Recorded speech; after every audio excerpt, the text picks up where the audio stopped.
Jaringan Pendidikan Pemilih untuk Rakyat atau JPPR menilai akses bagi penyandang cacat pada pemilu presiden 2014 di Aceh semakin membaik.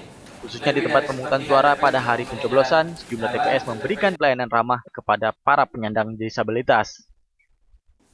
Mereka menilai akses untuk para disabilitas di pemilu kali ini lebih baik dibandingkan pemilu legislatif sebelumnya.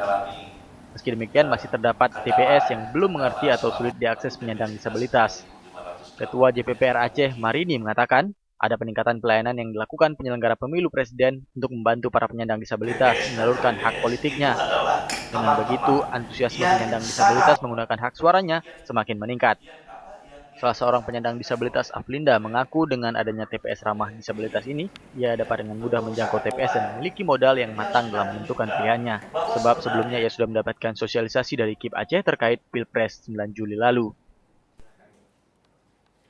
Yang sudah kami lakukan kemarin, di situ pengamatan kami bahwa